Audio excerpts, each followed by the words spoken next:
साथियों नमस्कार। मैं रविंद्र चंद्र गुप्ता, आप सबों का इस वीडियो में स्वागत है।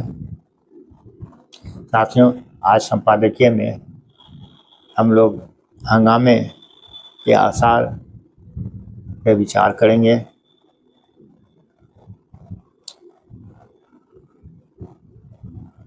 मानसून सत्र में हंगामे के आसार पे हम लोग विचार करेंगे।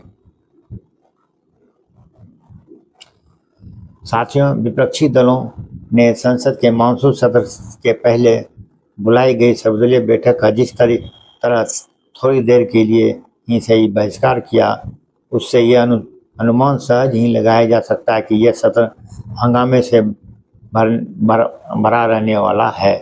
विपक्षी दलों ने सर्वदलीय बैठक का बहिष्कार इसलिए किया क्योंकि इस बैठक में तृणमूल कांग्रेस से अलग हुए गुट को भी बुलाया गया था। इससे केवल यही नहीं स्पष्ट होता है कि विपक्ष इस बैठक के बहिष्कार का बहाना तलाश कर रहा था, बल्कि यह भी पता चलता है कि वह अपने बिखराव का दोष भी सत्ता पक्ष पर मारना चाहता है। संसद के पिछले सत्र के मुकाबले इस समय तस्वीर बहुत बदली हुई है। पिछले सत्र में विपक्ष इसलिए उत्साहित था कि उसने महिला आरक्षण से जुड़े संबंधी संविधान संशोधन विधेयक को 2/3 बहुमत से पारित नहीं होने दिया था। इस विधेयक के पारित न होने से विपक्ष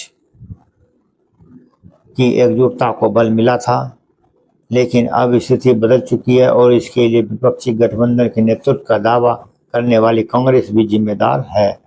उसने तमिलनाडु में जिस तरह सत्ता के लोभ में द्रमुक का साथ छोड़ा, उसका परिणाम यह हुआ कि कांग्रेस से दूरी बना ली और अब संसद में उसके साथ बैठने के लिए भी तैयार नहीं है।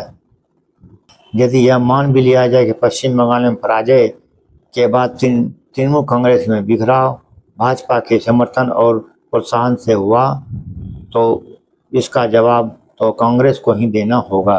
तमिलनाडु में उसका सबसे करीबी सहयोगी दल उससे क्यों छिटक गया? पिछले सत्र के मुकाबले इस सत्र के आने तक विपक्ष की कमजोरी का अनुमान इससे भी लगाया जा सकता है कि तृणमूल कांग्रेस के बाद उद्धव ठाकरे की शिवसेना भी विभाजन हो गया और उसमें इसके कयास लगाए जा रही है। पार्टी भी भाजपा की अगुवाई को वाले राष्ट्रीय जनतांत्रिक गठबंधन का हिस्सा बनने के लिए तैयार है। कुल मिलाकर इस समय विपक्ष न केवल बिखरा हुआ दिख रहा है, बल्कि हताश एवं निराश भी है। इस स्थिति में संसद के इस सत्र में आए दिन हंगामे देखने को मिल सकता है। निश्चित रूप से विपक्ष ने उन मुद्दों पर संसद में चर्चा होनी चाहिए कि जिनका उल्लेख उसकी और से सर्वदलीय बैठक में किया गया।